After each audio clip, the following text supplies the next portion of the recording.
ഹിസ്ബുള്ളയ്ക്കകത്തുള്ള പല കോൺട്രാക്ടേഴ്സ് ഇവർ ഈ സാധനങ്ങൾ മേടിക്കാൻ വേണ്ടി അവിടെ സിവിലിയൻ കോൺട്രാക്ടേഴ്സിനാണ് കൊടുക്കുന്നത്. വില കുറച്ച് കൊടുക്കണം, നല്ല സാധനം കിട്ടണം. ഇവർക്ക് ഈ കോൺട്രാക്റ്റ് മുഴുവനും കൊടുത്തുകൊണ്ടിരുന്ന മലയാളികളായിരുന്നു. വെപ്പൺസ് ഉൾപ്പെടെ ഈ പല വെപ്പൺസ് ഇത് പുറത്തുനിന്ന് മേടിക്കും, ഗ്രേ മാർക്കറ്റിൽ നിന്ന്, ബ്ലാക്ക് മാർക്കറ്റിൽ നിന്ന് മേടിക്കും. പല വെപ്പൺസും വർക്ക് ചെയ്യുന്നില്ല. ഇത് സംഭവം ഉഷാറായിട്ട് കിട്ടി, സംഭവം വർക്ക് ചെയ്യാതായി. ഇതെല്ലാം ഇവിടെ കോട്ട് ചെയ്തിട്ടാണിത് ഈ പോസ്റ്റ് വന്നിരിക്കുന്നത് സോഷ്യൽ മീഡിയയിൽ. അതായത് നമ്മൾ ഉദ്ദേശിക്കുന്നതിനപ്പുറത്താണ് മലയാളികൾ.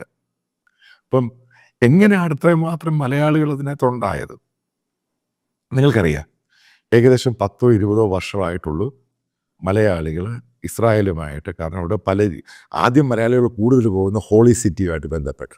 ഇതിനകത്ത് മനസ്സിലാക്കേണ്ടത്, ഞാൻ അറിഞ്ഞെടുത്തോളം, ഞാൻ പലരോടും ചോദ്യം മനസ്സിലാക്കിയെടുത്തോളം, ഈ മലയാളികൾ, അതിൻ്റെ അകത്തുള്ള മലയാളികളുടെ അകത്ത് മുസ്ലിങ്ങളുമുണ്ട്.